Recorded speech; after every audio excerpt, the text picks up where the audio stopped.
Assalamualaikum warahmatullahi wabarakatuh. Alhamdulillahirabbil alamin wa bihi nasta'inu ala umurid dunya waddin.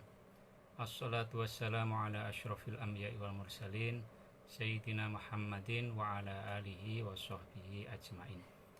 Amma ba'du.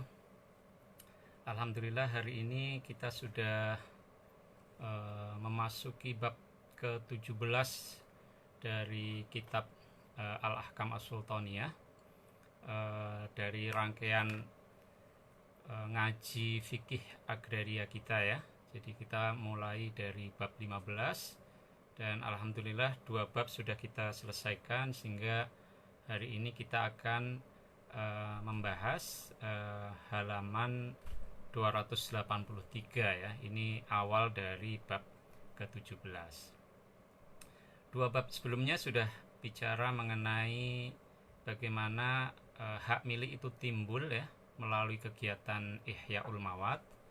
Lalu bab 16 membahas jenis sumber daya yang dimiliki secara bersama atau dapat dimanfaatkan secara bersama-sama, yaitu bab yang membahas mengenai al-hima dan mengenai al-arfaq ya. Nah, bab 17 ini bicara mengenai timbulnya hak atas tanah ya, yang hal itu lahir dari kebijakan penguasa ya. Jadi dari tindakan penguasa untuk memberikan lahan kepada pihak yang dianggap tepat gitu ya. Inilah yang disebut sebagai al-iqta ya. Nah, ini akan mencakup 2 bagian nanti ya, akan kita diskusikan pada bab 17 ini, yaitu iqta yang berkonsekuensi pada hak milik. Ini kalau istilah sekarang mungkin bisa disebut sebagai distribusi tanah gitu ya, land distribution. Lalu ada juga iqta yang berkonsekuensi bukan pada hak milik tetapi hak untuk mengusahakan ya, rights to exploit. Nah, ini mungkin dalam istilah kita sekarang disebut sebagai land konsesi tanah ya. Baik, sebelum kita mulai membaca halaman 283, mari kita terlebih dahulu mengirim surah Al-Fatihah kepada Nabi Muhammad SAW, juga kepada pengarang kitab ini. Semoga pengajian fikih agraria ini memberi manfaat kepada kita ya. Ala hadiniya wa ala kulli niyatin sholihah wa ila hadrati nabiyina Muhammadin sallallahu alaihi wasallam wa ila aswajihi wa baitihi wa ila ruhi musannifi hadzal kitab Syekh Imam Al-Mawardi rahimahullahu taala wa nafa'ana bihi wa bi ulumi fid dharain amin. Al-Fatihah. Bismillahirrahmanirrahim. Alhamdulillahirabbil alamin arrahmanir rahim maliki yaumiddin iyyaka na'budu wa iyyaka nasta'in ihdinas siratal mustaqim siratal ladzina an'amta 'alaihim ghairil maghdubi 'alaihim waladdallin amin. Bagi Anda yang sudah punya naskah yang saya share ya, silahkan dibuka pada halaman 283 untuk bisa mengikuti ngaji fikih agraria ini ya. Tapi bagi yang tidak, silahkan untuk mendengarkan secara langsung ya. Baik, kita mulai ya. Al-babus sabi'u asyara, inilah bab yang ke-17 ya. Fi ahkamil iqta'i, yang menjelaskan mengenai hukum-hukum iqta ya, pemberian lahan oleh penguasa ya. Jadi ini bicara mengenai timbulnya hak atas tanah yang berasal dari kebijakan pemerintah ya, penguasa untuk memberikan lahan. Wa iqta'us sultani, adapun iqta'nya sultan ya, pemberian lahan oleh sultan. Mukhtasun itu terbatas bima pada sesuatu jaza yang boleh fihi di dalamnya tasarrufuhu kebijakannya. Jadi tentu saja penguasa tidak boleh sewenang-wenang di dalam memberikan lahan ini, tetapi itu hanya bisa dilakukan sejauh hal itu berada pada cakupan kebijakannya ya. Wanafadat, nah kebijakannya ini tentu seperti yang kemarin sudah kita diskusikan ya, tasarrufuhu ini ya, tasarrufu sultan atau tasarruful imam ya. Kebijakan atau tindakan sultan ini tentu ukurannya adalah manutun bimaslahatir ra'iyah ya. Jadi ditentukan oleh kepentingan publik ya, kemaslahatan masyarakatnya, rakyatnya ya.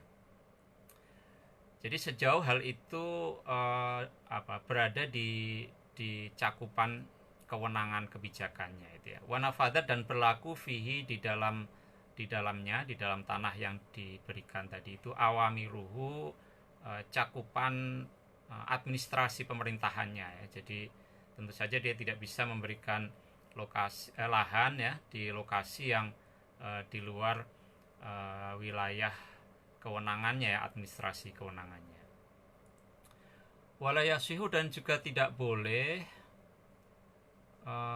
iqta itu, memberikan lahan itu, fima pada sesuatu, artinya pada tanah, ta'ayana yang sudah tertentu, fihi di dalamnya, malikuhu, pemiliknya. Jadi tidak boleh memberikan iqta ya, baik iqta dalam konteks land distribution maupun land concession pada lokasi yang jelas-jelas di situ sudah ada pemiliknya ya. Pemilik di sini berarti sudah ada hak legalnya ya di situ. Watamayasa, dan sudah tertentu mustahiquhu, orang yang berhak atasnya ya. Orang yang berhak ini belum tentu punya hak legal ya. Karena itu dibedakan antara malik dengan mustahiq ya. Karena mustahiq bisa saja dia punya hak tertentu pada lokasi itu, tetapi belum sampai pada level pemilik ya. Misalnya seperti kita diskusikan pada bab 15, orang yang membuka lahan menganggur al-mawat ya, dia kan harus menempuh 3 tahap ya, 3 prosedur itu ya, supaya hak miliknya itu berlaku penuh mutlak gitu ya. Nah, ketika itu berlaku penuh maka disebut sebagai malik ya, pemilik lahan itu. Tetapi kalau dia misalnya baru menempuh 1 tahap pertama atau 2 tahap pertama, belum tuntas sampai 3 prosedur di dalam Ihyaul Mawat, maka dia punya hak ya, punya dasar klaim atas lahan itu, tetapi belum sampai pada batas sebagai pemilik ya. Nah, jadi itu bedanya malik dengan mustahiq ya. Dan pada lahan-lahan di mana sudah jelas ada maliknya dan ada mustahiqnya ini, maka sultan tidak boleh sewenang-wenang memberikan iqta ya, memberikan lahan baik untuk distribusi ya, land distribution, maupun untuk land concession, karena berarti itu akan melanggar hak milik ya, orang lain ya, seperti itu ya. Jadi iqta itu bagian dari kewenangan penguasa, tetapi ada batas-batasnya ya. Dia tidak bisa dilakukan secara sewenang-wenang ya. Nah, ini yang mungkin juga relevan ya untuk kita kita kontekstualisasikan pada saat sekarang, di mana banyak sekali ya kasus pemerintah itu memberikan iqta ini ya pada lahan-lahan yang sebetulnya di situ sudah terang sekali ya, ada pemiliknya atau ada orang yang menguasainya ya, ada mustahiqnya ya. Jadi belum sampai pada level malik, tetapi dia sudah menguasainya, mustahiq gitu ya. Nah, kalau menurut Imam Mawardi, jika sudah jelas di situ ada maliknya, ada mustahiqnya, maka tentu iqta tidak boleh diberikan ya. Tapi sekarang kita lihat kan sering sekali ya, bagaimana pemerintah memberikan konsesi lahan misalnya ya, di lokasi-lokasi yang justru menggusur ya, terjadi dispossession ya, terjadi penyingkiran terhadap malik atau mustahiq ya, orang-orang yang memiliki, petani-petani yang jelas memiliki lahan di situ, atau kalau belum menjadi hak milik mutlak penuh ya, mereka sudah menguasai di situ, sudah mustahiq di situ ya, dalam istilah Imam Mawardi ini ya. Ya, jadi ini relevan sekali ya satu penggal kalimat ini ya dari Imam Mawardi ini ketika dia membuka Iqta, justru dia membuka pembahasan mengenai Iqta ini dengan menjelaskan batas ya, batas kewenangan sultan atau penguasa di dalam memberikan Iqta itu ya. Jadi tidak boleh sewenang-wenang. Ya meskipun dalam sejarah kekhilafahan ya banyak sekali terjadi praktek kesewenang-wenangan itu juga ya. Jadi bukan hanya kita lihat pada saat pemerintah saat ini saja ya misalnya, tetapi pada kekhilafahan yang dulu sekalipun hal itu juga pernah terjadi ya. Itu topik lain ya, yang tidak ditulis oleh Imam Mawardi, tapi kalau kita belajar sejarah agraria pada masa kekhilafahan itu, praktek-praktek pelanggaran hak ini juga dilakukan oleh sultan ketika dia memberikan Iqta ini ya. Tapi ini topik yang berbeda. Bahwa adapun Iqta itu Dhorbani ada dua macam ya. Ini tadi sudah saya singgung ya. Iqta utamlikin yaitu Iqta yang berkonsekuensi kepada hak pemilikan ya. Jadi lahan itu diberikan ya, dan kalau kemudian tahapannya dipenuhi maka itu konsekuensinya menjadi hak milik ya. Jadi sekarang mungkin kita sebut sebagai land distribution gitu ya, dan biasanya itu kepada para petani ya, rumah tangga petani gitu ya. Atau yang kedua ya, itu yang pertama. Yang kedua wa iqta istighlalin, dan iqta ya untuk atau yang berkonsekuensi pada hak untuk mengusahakan, rights to exploit ya, atau to produce ya dari situ ya. Ini mungkin istilahnya sekarang jadi konsesi ya, konsesi lahan gitu ya, baik untuk diusahakan untuk perkebunan ya, dalam istilah kita jadi HGU gitu ya, atau untuk usaha kehutanan misalnya ya, yang di Indonesia disebut sebagai HPH atau HTI gitu ya. Nah kalau hak ini ya biasanya bisa saja diberikan kepada perorangan, bisa juga kepada badan hukum ya, koperasi atau perusahaan gitu ya, bisa juga ke perorangan ya. Misalnya di Indonesia kita mengenal bahwa kalau seseorang menguasai lahan di atas 25 hektar, maka dia bisa mengajukan HGU untuk dirinya sebagai pribadi ya, bisa untuk mengajukan HGU atas nama pribadi, karena itu nggak bisa menjadi hak milik karena melebihi batas maksimum ya.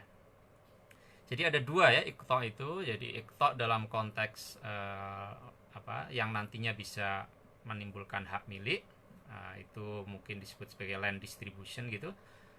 Kemudian yang kedua adalah Iqta dalam konteks nantinya akan berkonsekuensi pada timbulnya hak untuk mengusahakan atau menghasilkan sesuatu dari lahan itu ya.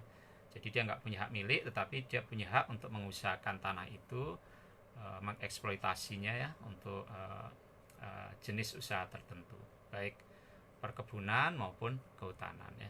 Ini istilahnya mungkin sekarang disebut sebagai land concession ya. Nah kita sekarang akan mendiskusikan lebih detail jenis Iqta yang pertama, yaitu Iqta yang berkonsekuensi pada hak kepemilikan. Fa'amma Iqta utamliki, maka adapun Iqta yang berkonsekuensi pada hak milik ya. Jadi pemberian lahan yang nantinya itu lahan itu akan menjadi hak milik. Fatang kosimu, maka terbagi fihi di dalam Iqta ini al-ardu lahan al-muqta'atu yang diberikan salah satu aksamin menjadi 3 macam. Jadi menyangkut Iqta yang berkonsekuensi pada hak milik ini, itu bisa dilakukan pada 3 jenis lahan ya, pada 3 kategori lahan gitu ya. Pertama adalah mawatun ya, lahan-lahan yang menganggur ya, lahan-lahan yang terlantar, yang tidak ada kegiatan apapun di atasnya dalam jangka waktu yang sangat lama sekali ya. Jadi bisa saja dulunya pernah ada tapi lama sekali tidak diusahakan lagi, sehingga statusnya menjadi menganggur lagi dan kemudian disebut sebagai mawat. Wa amirun, dan pada lahan yang sudah diusahakan ya, cultivated land ya. Jadi ini kita sudah diskusikan di awal bab 15 waktu itu ya. Kita mendiskusikan ada kategori land itu menurut Imam Mawardi ada tanah yang termasuk mawat ya, tanah yang menganggur, dan ada tanah yang diusahakan atau amir ya, cultivated land ya. Jadi ini yang kedua. Lalu wa ma'adinu, dan areal tambang ya. Jadi tiga ini ya. Iqta itu dari sisi lokasinya, objek iqta'nya itu bisa pada mawat, bisa pada amir, bisa pada ma'adin ya. Lahan menganggur, lahan yang sudah diusahakan, atau areal tambang.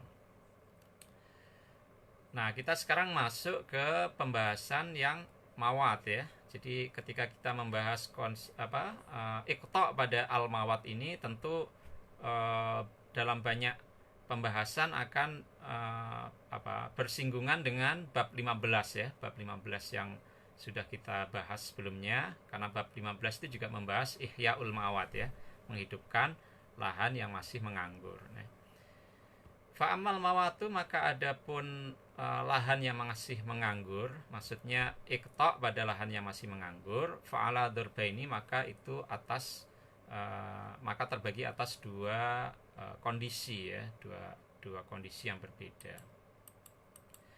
Ahaduha, yang pertama, malam yazal, yaitu apa yang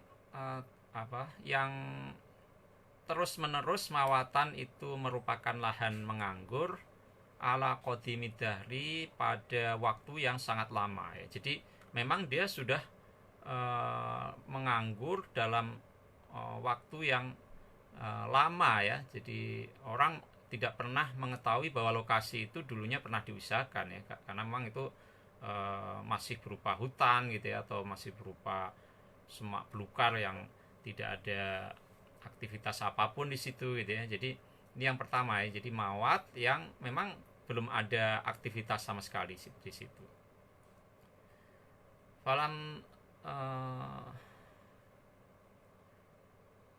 tujzi fihi, maka tidak falam tajus fihi, maka tidak ada di dalamnya imaratun, aktivitas cultivation ya, aktivitas cocok tanam apapun ya, karena memang dari sejak dulunya dia oleh masyarakat ya diketahui sebagai lahan yang tidak pernah diusahakan. Walayas butuh, dan tidak tetap alaihi, di atas lahan itu, milkun, hak kepemilikan apapun. Tidak ada orang yang mengetahui bahwa di situ ada hak pemilikan dari seseorang ya. Fahadha, maka jenis lahan yang semacam ini ya, mawat yang memang betul-betul masih menganggur itu ya, itu alladzi, sesuatu ya, artinya ya lahan ya, juzu yang boleh lisultani, bagi sultan, bagi penguasa, ayyaqta'ahu, untuk memberikannya ya, untuk melakukan iqta' padanya ya, artinya memberikannya,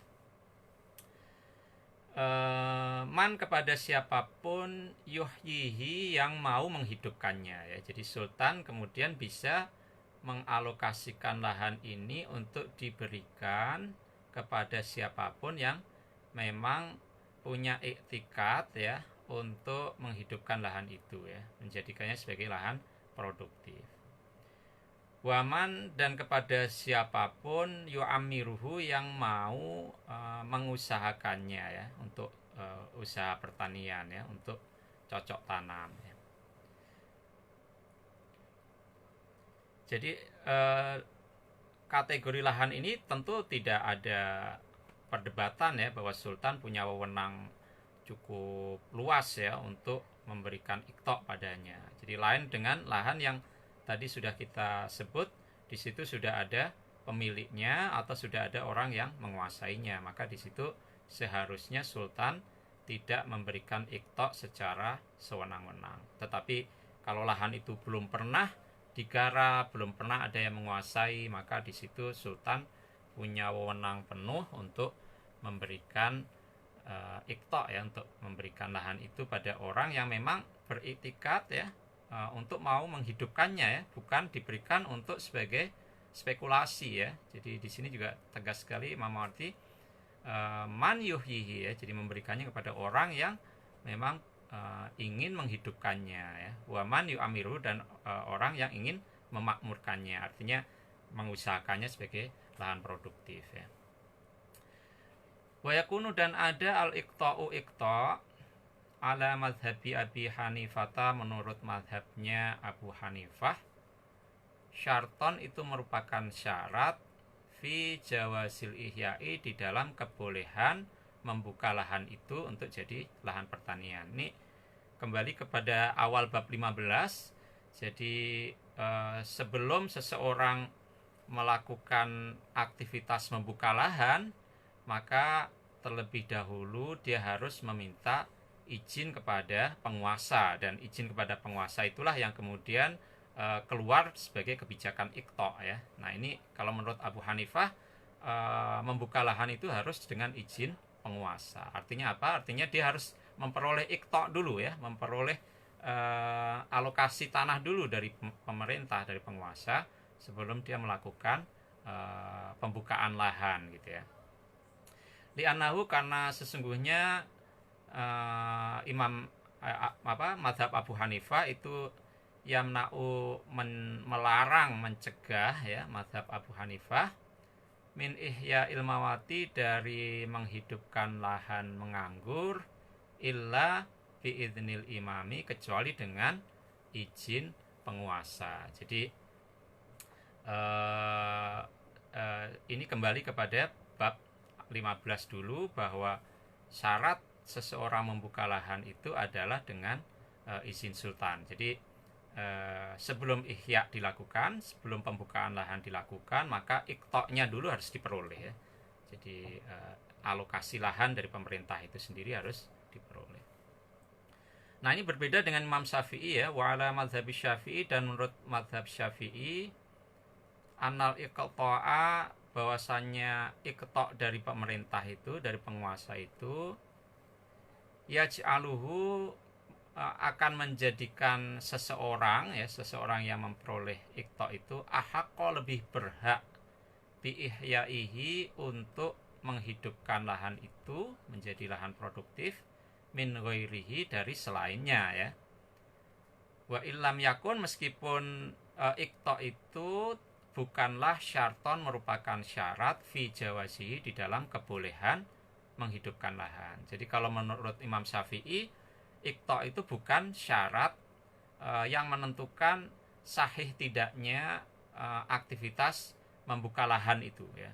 Tetapi kalau seseorang memperoleh iqta', maka dia adalah orang yang lebih berhak untuk melakukan kegiatan ihya'ul mawat gitu ya.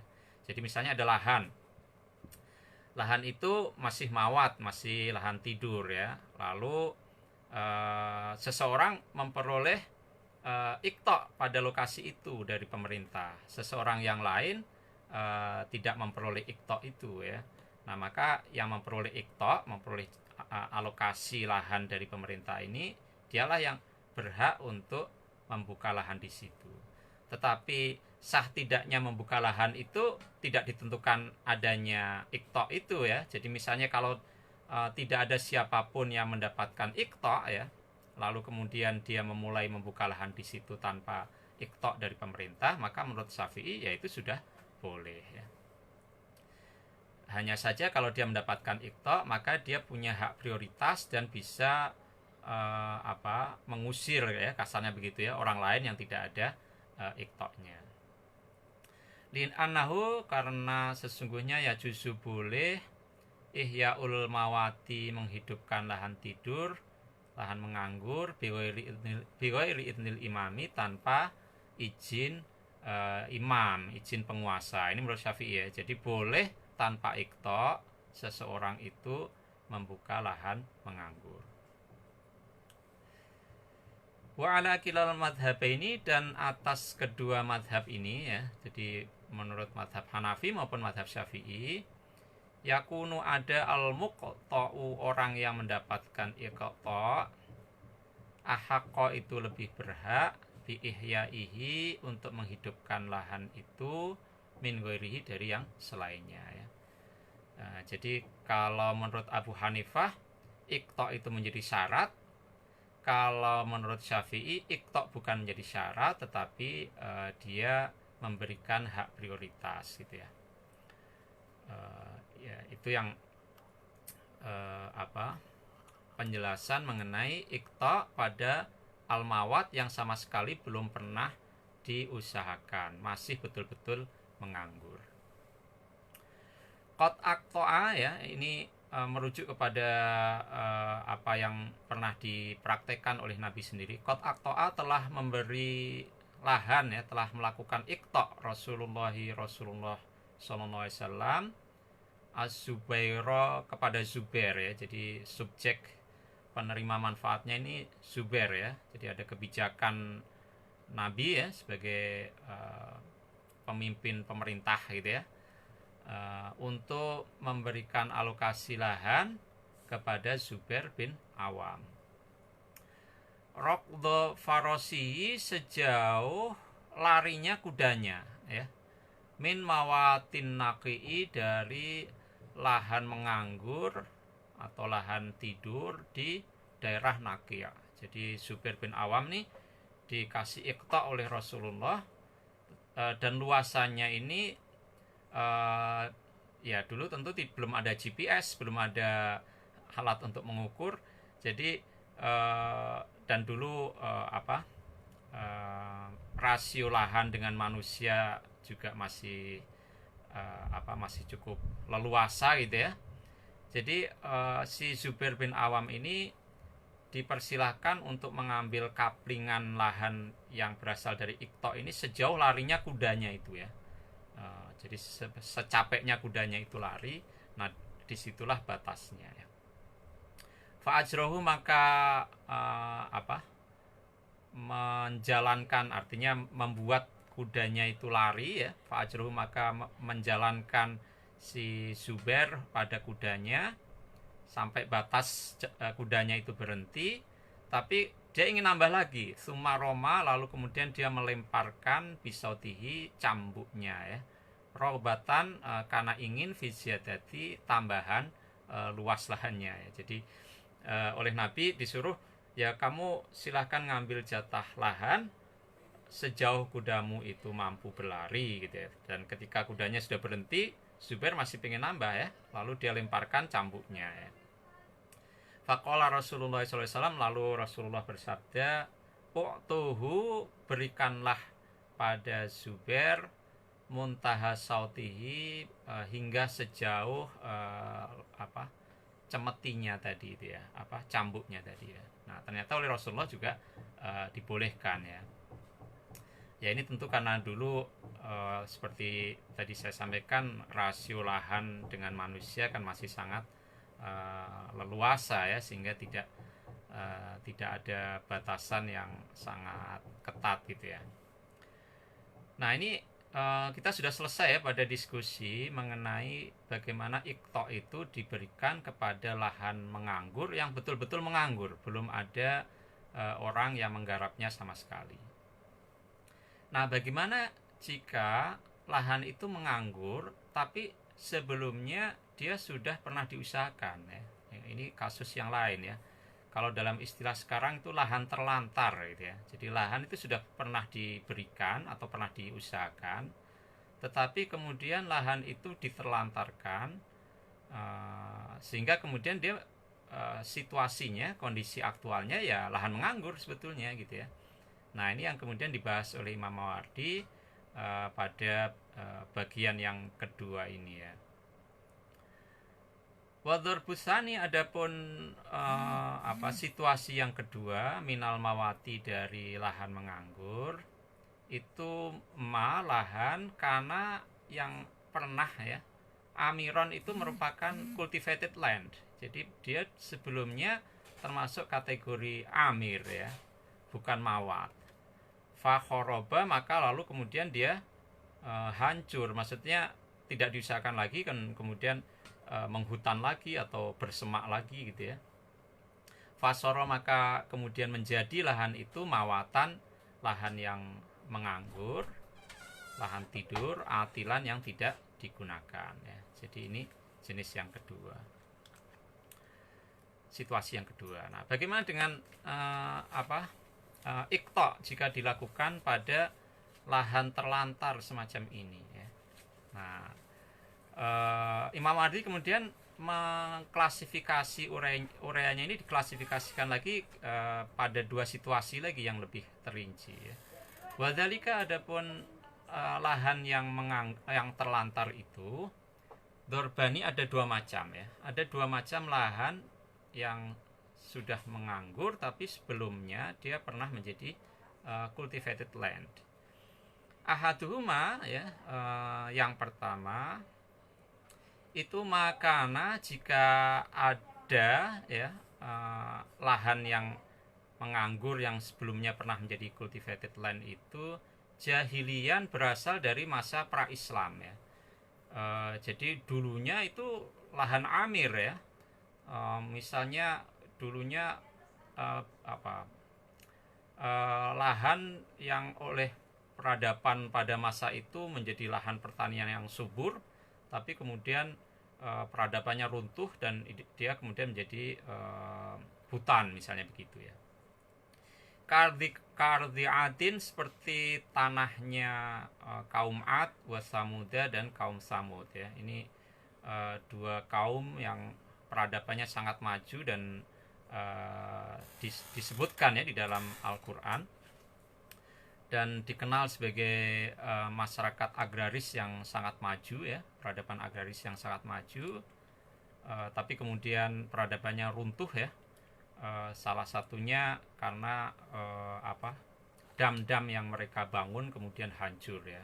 Mereka sangat terkenal dengan kemampuan teknologinya untuk membuat dam-dam besar ya untuk irigasi ya. Nah, akibatnya dulunya pernah pada masa pra-Islam itu pernah menjadi lahan yang subur gitu ya, menjadi penopang peradaban, tapi kemudian dia sekarang sudah menganggur.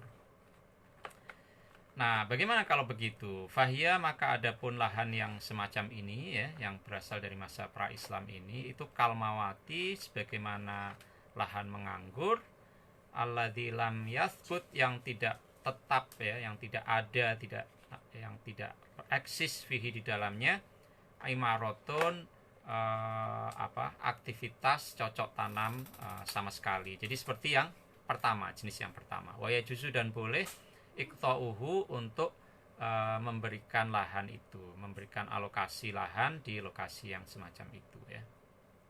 Jadi ini disamakan dengan yang pertama ya. Qala, bersabda Rasulullah SAW, adiyul ardi, adapun tanahnya kaum Ad, lillahi itu milik Allah, wali rasulihi dan milik utusannya Allah.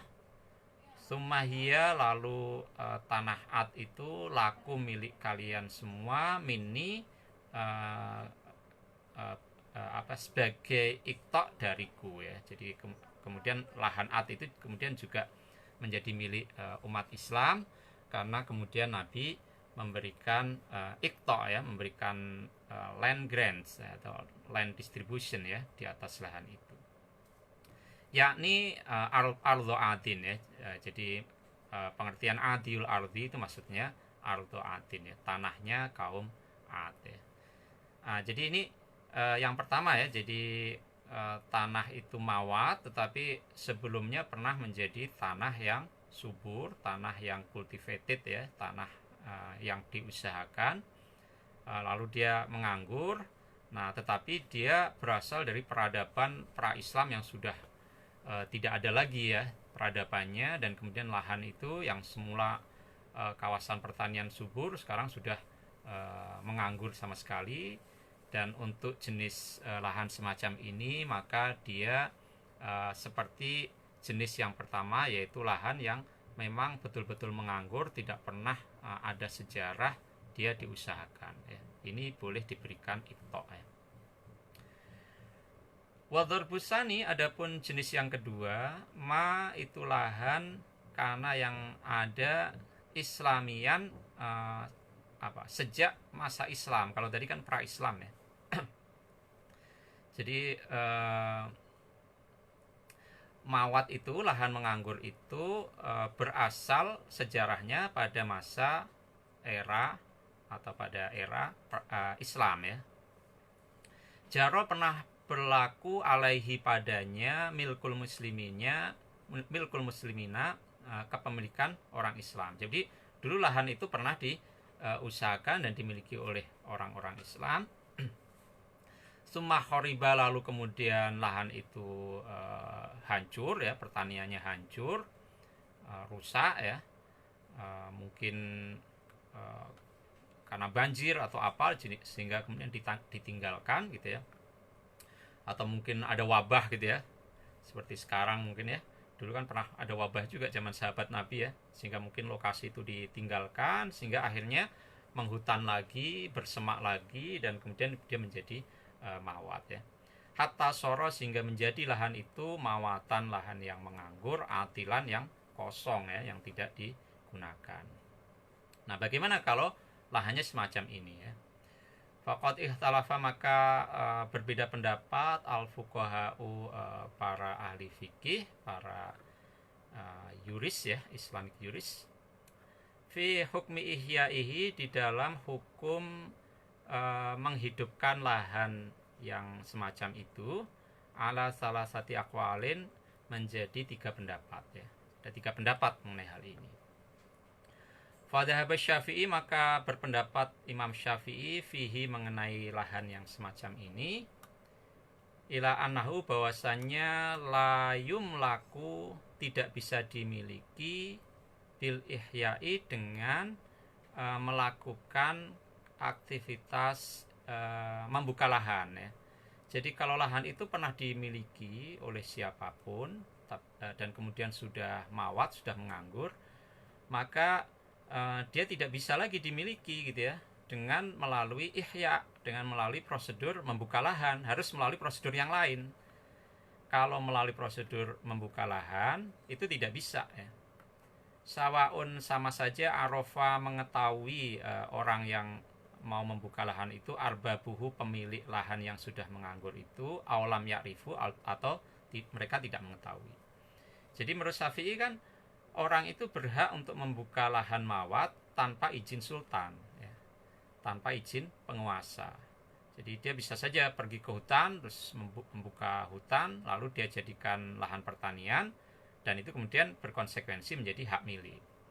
Nah, tetapi kalau lahan yang mau dia buka itu sebelumnya sudah pernah diusahakan, meskipun sekarang kondisinya mawat, maka dia tidak berhak melakukan ihya'ul mawat di lokasi itu, baik pemiliknya itu diketahui maupun sudah tidak diketahui sama sekali, karena mungkin kejadiannya sudah berpuluh-puluh tahun yang silam ya. Jadi harus ada prosedur yang lain untuk memperoleh hak di atas hak di atas tanah itu gitu ya, hak atas tanah itu gitu ya. Jadi tidak bisa melalui prosedur ihya'ul mawat.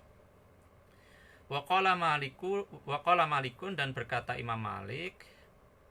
Nah, ini sebaliknya ya. Imam Malik berpendapat sebaliknya. Yumlaku, bisa dimiliki lahan itu bil ihya'i, dengan ihya, dengan prosedur membuka lahan. Sawaun, sama halnya, arofa, mengetahui orang itu, arbabahu, pemiliknya, aulam ya'rifu, atau tidak mengetahui ya, atau dia tidak mengetahui. Jadi ini kan lahan yang dulunya pernah ada yang memiliki, lalu menganggur ya. Jadi kalau dalam istilah hukum di Indonesia ini disebut sebagai lahan terlantar gitu ya. Nah, lahan terlantar ini kalau menurut Imam Malik bisa dimiliki dengan cara membuka lahan itu gitu ya, baik pemiliknya dia ketahui maupun tidak diketahui ya. Misalnya kalau pemiliknya diketahui, pemiliknya menelantarkan lahan itu ya, ya kemudian dia bisa saja membukanya gitu ya. Nanti ini ada diskusinya lebih lanjut. Tapi kalau menurut Imam Syafi'i, lahan terlantar itu tidak bisa dimiliki dengan prosedur ihya, harus ada prosedur yang berbeda gitu ya. Waqala dan berkata Imam Abu Hanifah rahimahullah, in arafa jika seseorang mengetahui arbabahu pemiliknya, maka lam yumlak tidak bisa dimiliki bil ihya'i dengan ihyaul mawat ya, dengan prosedur ihyaul mawat.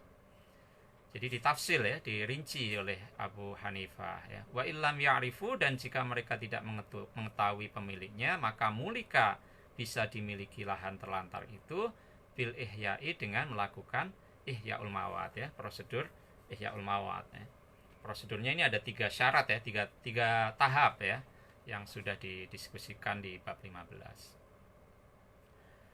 Wa ilam yajus sekalipun tidak boleh ya, ala madhabi menurut madhabnya Abu Hanifah, ayyum laka untuk dimiliki lahan itu bil ihya'i dengan sekedar ihyaul mawat min ghairi iqta'in tanpa sebelumnya mendapatkan iqta' dari pemerintah lebih dahulu ya. Jadi menurut Abu Hanifah, kalau pemiliknya diketahui maka tidak boleh dibuka lahan. Miliknya tidak diketahui, maka lahan itu boleh dibuka, tetapi terlebih dulu harus mendapatkan izin dari penguasa, harus dapat iqta'nya dulu ya. Ya mungkin sekarang namanya izin lokasi begitu ya, harus dapat izin lokasi dulu ya, dapat ini dari pemerintah. Fa'in arafa maka jika mengetahui orang itu yang mau membuka itu arbabahu pemilik lahan yang terlantar itu, maka lam yajus tidak boleh iqta'uhu untuk dikeluarkan iqta' di atas lahan itu ya. Wakanu dan ada pemilik tanah terlantar itu ahaqo lebih berhak bibaihi untuk menjual lahannya itu yang sudah dia terlantarkan itu, wa ihyaihi atau untuk menghidupkannya ya. Jadi orang yang memiliki lahan itulah yang kemudian lebih berhak apakah lahan yang dia terlantarkan itu kemudian ia jual atau kemudian dia hidupkan ya, dia olah ya. Wa illam ya'rifu dan jika tidak mengetahui ya siapa pemiliknya, maka jaza boleh iqta'uhu memberikan iqta' pada lokasi itu. Wa kanal iqta'u dan ada iqta' itu syarton merupakan syarat fi jawasi ihyaihi di dalam kebolehan menghidupkan lahan terlantar ya, terlantar itu. Ini menurut Imam Abu Hanifah ya. Jadi menurut Imam Abu Hanifah kalau ada lahan terlantar tergantung apakah diketahui pemiliknya atau tidak gitu ya. Kalau diketahui pemiliknya ya berhenti, tidak bisa lagi dia mencoba membuka lahan itu gitu ya. Tapi kalau tidak diketahui pemiliknya dan lahan itu sudah terlantar, maka dia boleh mengajukan iqta' kepada penguasa ya. Dan kalau kemudian penguasa memberikan iqta' ya kepadanya, maka baru dia dibolehkan untuk membukanya ya. Tetapi kalau Imam Malik tidak perlu izin penguasa ya, begitu lahan itu terlantar dia bisa menghidupkannya sekalipun dia mengetahui ada yang memiliki lahan itu ya.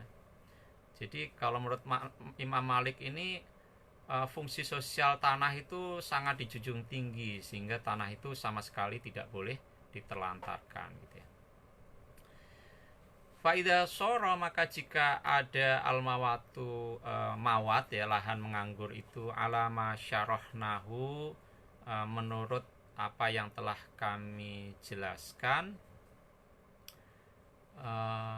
iqta'an itu menjadi lahan iqta' ya. Faida soro maka jika ada almawatu lahan yang menganggur alama syarahnahu seperti yang telah kami jelaskan itu iqta'an ya, menjadi iqta'.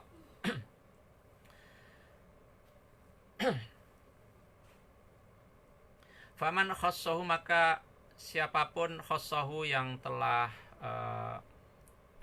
menunjuk padanya al imamu imam penguasa bihi dengan lahan itu, wasoro dan menjadi lahan itu wasoro dan menjadi bil iqta'i dengan iqta' itu, wasoro dan menjadi orang itu bil iqta'i sebab adanya iqta' itu ahaqqa menjadi orang yang lebih berhak, ahaqqon nasi menjadi orang yang lebih berhak bihi kepada lahan itu ya. Itu lam yastaqirra ya, itu belum apa?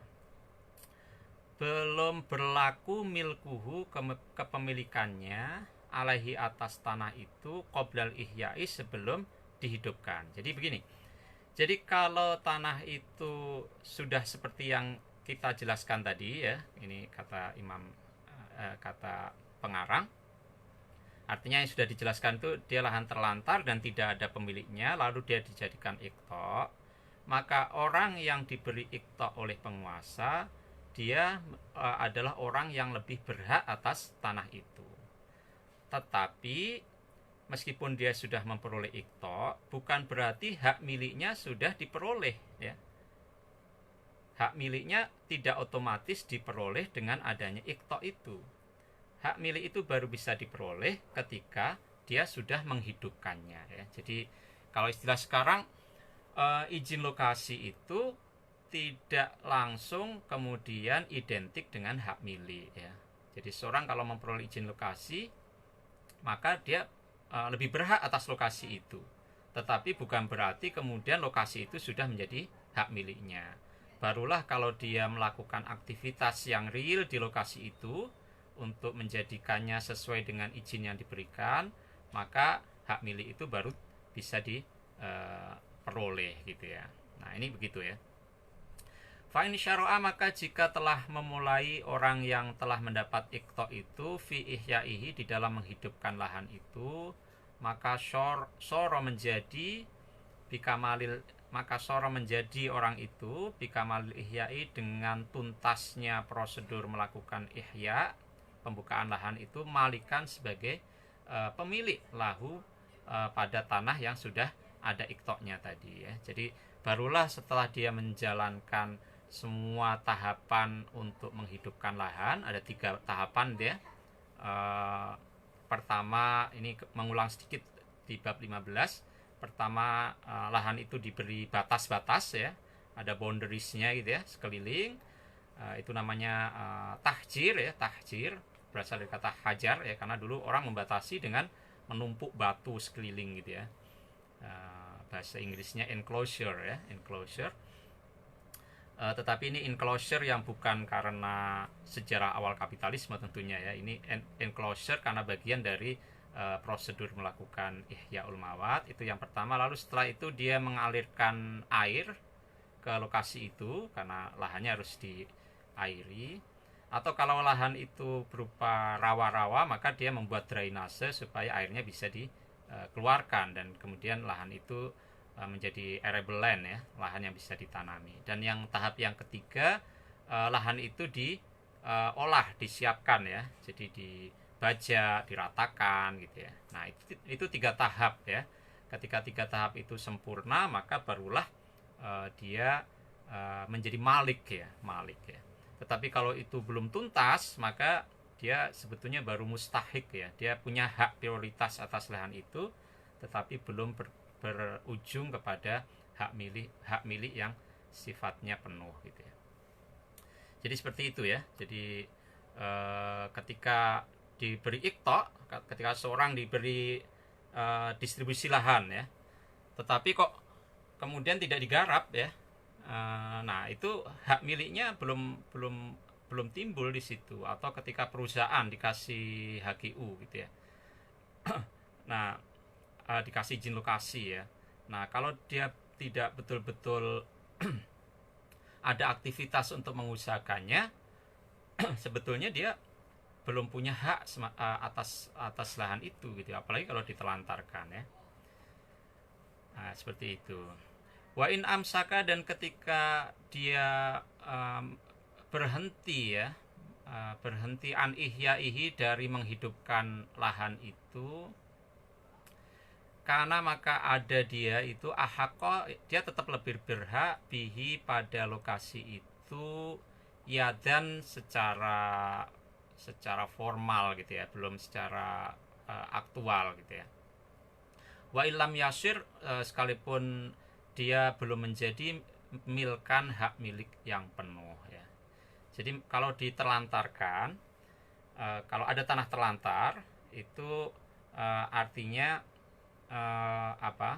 dia belum menuntaskan melakukan ihyaul mawat, seseorang diberi izin lokasi, dia belum menuntaskan aktivitas di lokasi itu sesuai dengan izinnya, apakah untuk pertanian, perkebunan, atau untuk kehutanan gitu ya, lalu dia telantarkan ya, maka secara formal dia masih punya hak prioritas di situ, tetapi dia belum menjadi pemilik dengan hak milik penuh. Nah, bagaimana kalau kondisinya seperti itu? Nah, ini kemudian dibahas. Ini sebetulnya masih menjelaskan pendapatnya Imam Abu Hanifah ini. Summa ru'ya, maka lantas diuji ya, dinilai, diteliti ya. Imsakuhu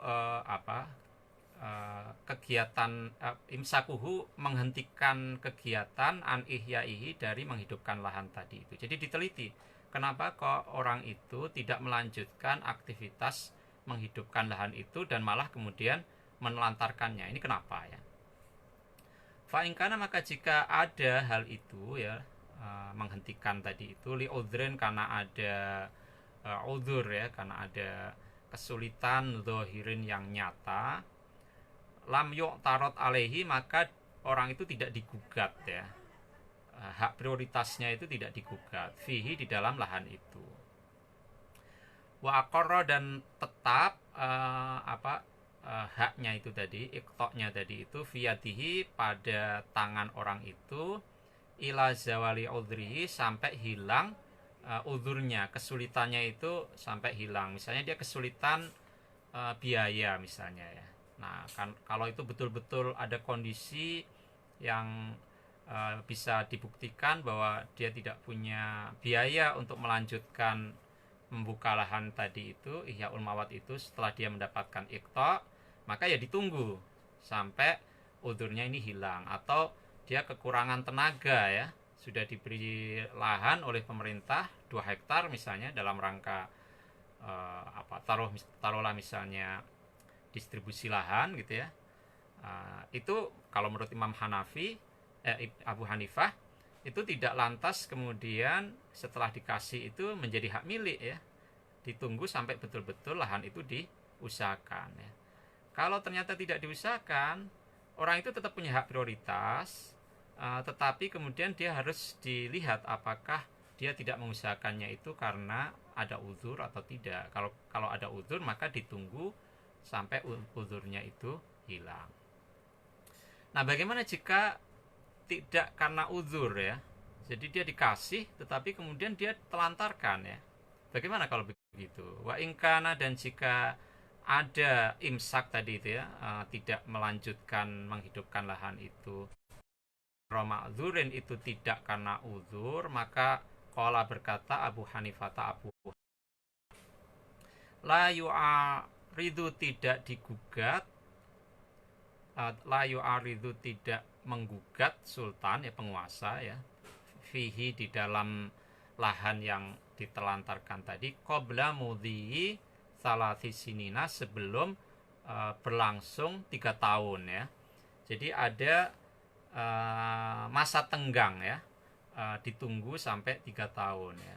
Kalau di undang-undang kita, di PP Tanah Terlantar, saya lupa berapa itu, 2 tahun kalau nggak salah ya masa tenggangnya itu ya, saya lupa ya. Tetapi kalau menurut Abu Hanifah ini ditunggu 3 tahun kalau dia menelantarkan itu tanpa ada alasan yang valid gitu ya.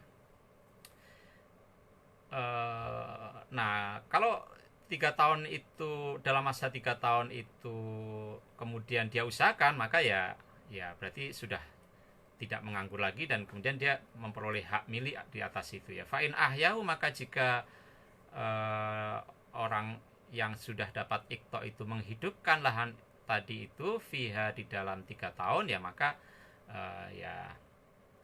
ya sudah selesai masalahnya ya, kelar ya.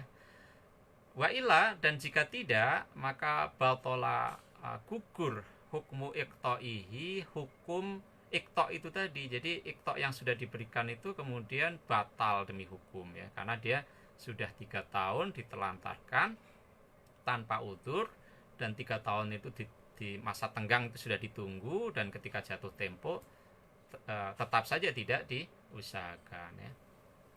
ihtijajan dengan mengambil hujjah ya di anna Umar, bahwasanya Umar radhiyallahu anhu itu ja'ala menjadikan ajalal iqta'i, masa iqta salasa sinina itu 3 tahun. Jadi iqta itu atau izin lokasi ya mungkin ya dalam bahasa kita itu umurnya hanya 3 tahun ya.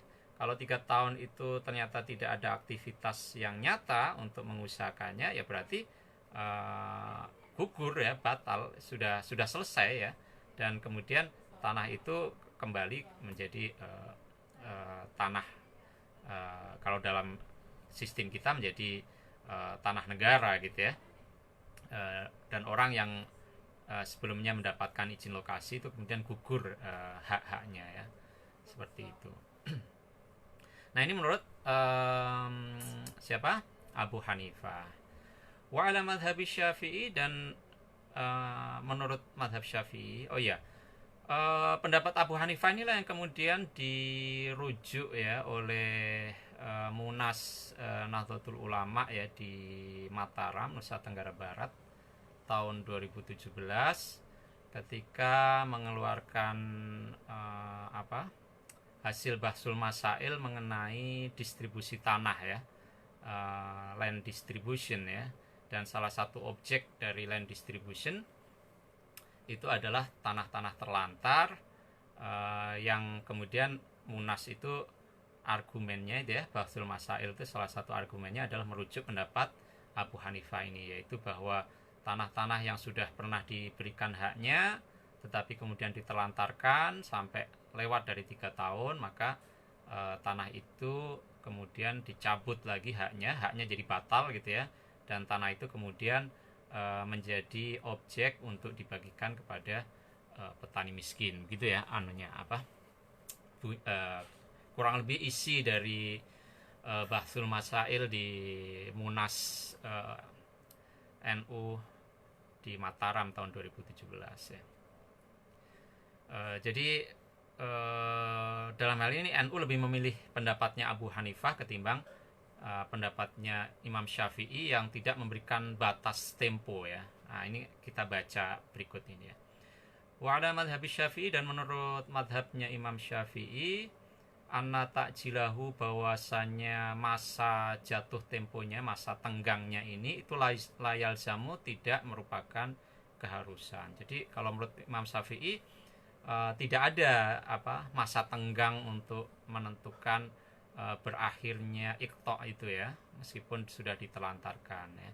Tetapi apa yang kemudian dijadikan landasan oleh Imam Syafi'i, wa innamal mu'tabaru fihi, tetapi sesungguhnya yang diperhitungkan fihi di dalam iqta itu ya, itu al-qudratu, kemampuan, ala ihyaihi, atas menghidupkan lahan itu ya. Jadi bukan masa tenggangnya itu, masa jatuh temponya itu, tapi apakah seseorang yang diberi hak itu, diberi izin lokasi itu sebetulnya mampu nggak sih ya untuk melanjutkan ihyaul mawatnya itu ya. Faida madhab, maka jika berlalu alaihi pada orang itu zamanun, satu periode waktu tertentu ya, yakdiru, yang dianggap mampu pada masa itu, ala ihyaihi, untuk menghidupkan lahan itu, fihi, di dalam masa itu, maka kila diperingatkan lahu pada orang itu ya. Jadi kalau pada satu periode di mana menurut perkiraan itu seharusnya sudah bisa untuk dihidupkan. Nah ini Imam Syafi'i sengaja tidak membuat batasan berapa lamanya ya, karena mungkin dia memperhitungkan bahwa situasinya bisa beda-beda ya, kondisi lahannya, akses jalan rayanya mungkin ya, atau ketersediaan tenaga kerjanya, macam-macam lah ya gitu ya. Jadi kalau menurut Imam Syafi'i tidak ditentukan masanya menjadi berapa tahun gitu, tetapi kira-kira di dalam masa itu seharusnya sudah bisa gitu ya. Nah tapi ternyata kok tidak kunjung dilakukan ihyaul mawat, maka kemudian orang itu diperingatkan ya. Imma nuhyihi, apakah imma tuhyihi, apakah kamu akan menghidupkan lahan itu, fayuqarra, maka akan diakui tanah itu viyadika, ada di tanganmu, artinya kemudian hak miliknya menjadi berlaku. Wa imma antar fa'ayadaka, atau kamu mengangkat tanganmu. Saya baru tahu kalau bahasa angkat tangan itu artinya menyerah itu ya. Itu dikenal juga dalam bahasa Arab ya. Pada masa Imam Mawardi ini istilahnya juga mengangkat tanganmu ya. Anhu, dari lahan itu, artinya sudah menyerah, tidak bisa melanjutkan aktivitas ihyaul mawat itu ya. Wa ima antar fa'ayadaka, dan ataukah kamu mengangkat tanganmu anhu, dari lahan itu, liya'uda, supaya lahan itu kembali ila halihi, pada kondisinya, qabla iqta'ihi, sebelum dia diberikan iqta' ya. Jadi kalau menurut Imam Syafi'i, tenggang waktunya tidak ditentukan secara pasti, tetapi kalau dianggap di situ sudah memungkinkan sebetulnya untuk dilakukan ihyaul mawat, tetapi ternyata tidak, lalu penguasa harus mendatangi orang itu dan atau perusahaan itu ya, atau badan hukum apapun lah yang menerima hak itu, lalu dia diperingatkan ya, ini dilanjutkan enggak ya. Kalau dilanjutkan, tunjukkan, maka nanti tanah ini akan menjadi hakmu. Kalau kamu menyerah ya, kemudian iqta'nya akan batal gitu ya. Wa amma ta'jilu Umar, dan adapun pemberian tenggang waktunya Umar ya, radhiyallahu anhu. Jadi tadi kan Umar memberikan tenggang waktu 3 tahun ya, tapi kalau menurut Imam Syafi'i, tenggang waktunya Umar ini fahuwa qadhiyatun, fahuwa, maka tenggang waktunya Umar ini, qadhiyatun, itu keputusan, fi ainin, di dalam kasus tertentu. Ya juzu, bisa saja, ayyakuna, ada takjil itu, lisababin, karena sebab khusus, iqtadhahu, yang menuntutnya ya, karena sebab tertentu yang menuntut demikian, aulistihsanin, atau karena penilaian kebaikan ya, ro'ahu, yang dilihat oleh Umar ya. Jadi kalau menurut Imam Syafi'i, 3 tahun yang ditentukan oleh Umar itu bukanlah ukuran pasti, tetapi itu keputusan yang spesifik sebetulnya ya, yang barangkali ada sebab tertentu yang mengharuskan demikian, atau karena ada istihsan ya, ada preferensi oleh oleh Umar untuk memilih yang terbaik pada kasus spesifik itu, dan itu kemudian menghasilkan keputusan memberi batas waktu 3 tahun.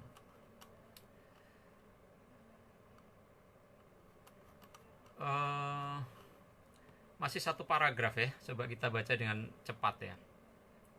Falau taghallapa, maka jika mengambil alih ala hadal mawati, atas lahan yang menganggur ini, al mustaqtoi, yang sudah dikeluarkan iqta', mutaghalibun, orang lain, fa'ahyahu, maka dia kemudian menghidupkannya. Jadi ini ada kasus di mana lahan itu, lahan mawat itu, lahan menganggur itu sudah diberikan iqta' kepada si A, tetapi si A ini tidak kunjung menghidupkan lahan itu, lalu ada orang lain, si B, yang menghidupkan lahan itu ya, padahal si B ini tidak punya iqta' ya, tidak punya izin ya, tidak punya alokasi lahan ya dari penguasa. Nah, bagaimana kalau begitu? Faqad ikhtalafa, maka berbeda pendapat al ulama fi hukmihi, tentang hukumnya kasus ini, ala salasati madzhabiha, menurut 3 mazhab. Mazhabus Syafi'i, adapun mazhabnya Syafi'i, anna muhyiyahu, bahwasanya orang yang menghidupkan lahan tadi, ahaku, itu lebih berhak, bihi, pada lahan itu, min mustaqti'ihi, dari orang yang mendapatkan iqta' ya. Karena memang menurut Imam Syafi'i, ihyaul mawat itu tidak membutuhkan izin gitu ya. Jadi kalaupun ada orang yang mendapatkan izin, mendapatkan iqta', tapi tidak kunjung diusahakan, lalu ada orang lain yang justru lebih giat mengusahakan, maka ya orang yang belakangan ini yang kemudian lebih berhak. Waqala dan berkata Abu Hanifah, in ahyahu, jika orang ini menghidupkan lahan itu qabla salasi sinina, sebelum tempo 3 tahun tadi lewat ya, karena maka ada lahan itu milkan, tetap merupakan milik lil muqta'i, bagi orang yang diberi iqta'. Wa in ahyau, dan jika orang si B tadi menghidupkan lahan itu ba'da, setelah lewat 3 tahun, karena maka ada lahan itu milkan, menjadi milik lil muhyi, bagi orang yang menghidupkan. Jadi menurut Abu Hanifah kembali kepada jatah batas waktu tadi itu ya, masa tenggang 3 tahun tadi. Waqala dan berkata Malikun, Imam Malik, in ahyahu, jika menghidupkan seseorang hu pada lahan tadi, aliman, sementara dia mengetahui bil iqta'i, bahwa di situ ada iqta', karena maka ada lahan itu milkan, menjadi milik lil muqta'i, bagi orang yang mendapatkan iqta'. Ya, jadi kalau menurut Imam Malik, kalau dia tahu di situ ada iqta', tapi dia tetap saja menghidupkan lahan itu, membuka lahan itu, maka hak miliknya tetap di tangan si A ya, orang yang mendapatkan iqta' tadi.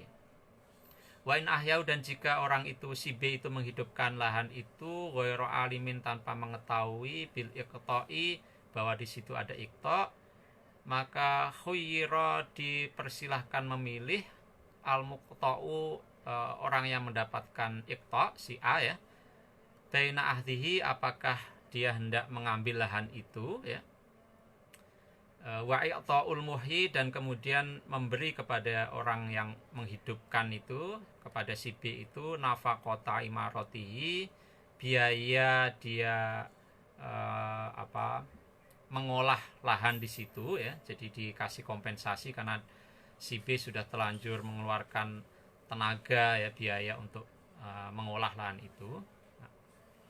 Atau wabaina tarkihi, atau dia kemudian menyerahkan lahan itu lil muhyi, kepada si B, pada orang yang menghidupkan lahan itu, warujui alaihi, dan kemudian meminta kepada si B biqimatil mawati, dengan nilai lahan menganggur tadi itu, qabla ihyaihi, sebelum dia dihidupkan. Jadi kalau ternyata ada orang yang membuka lahan mawat tanpa tahu bahwasanya di atas lahan itu sebetulnya sudah ada iqta' ya, maka ketika itu sudah dibuka, keputusannya dikembalikan kepada si A ya, si pemilik hak iqta' tadi itu. Apakah kemudian tanah itu ya dia kasih saja, dia berikan saja kepada si B, tapi kemudian dia meminta harga tanah itu, tentu tanah dalam kondisi masih mawat ya, belum dihidupkan, atau dia meminta lahan itu dari si B, dan kemudian dia mengganti rugi biaya yang sudah dikeluarkan oleh si B ketika dia membuka lahan itu dan mengolah lahannya gitu ya.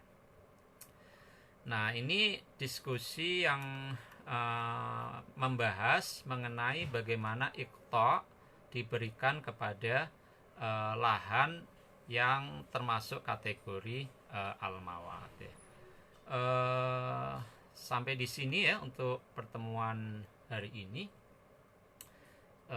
Insya Allah kita besok berlanjut kepada iqta' yang diberikan pada lokasi yang termasuk di dalam kategori al-amir, yaitu cultivated land ya. Jadi ini akan menjadi topik pembahasan besok insya Allah. Demikian yang bisa kita selesaikan ya pada hari ini. Semoga bermanfaat untuk saya sendiri khususnya, dan juga bagi Anda semua yang berkesempatan menyimak ya pada kesempatan kali ini, atau menyimak nanti ya, karena bisa dibuka juga di Facebook atau di YouTube ya, nanti juga di-upload di YouTube. Kurang lebihnya mohon maaf. Ihdinas syiratal mustaqim, wallahul muwaffiq ila aqwamit thoriq. Wassalamualaikum warahmatullahi wabarakatuh.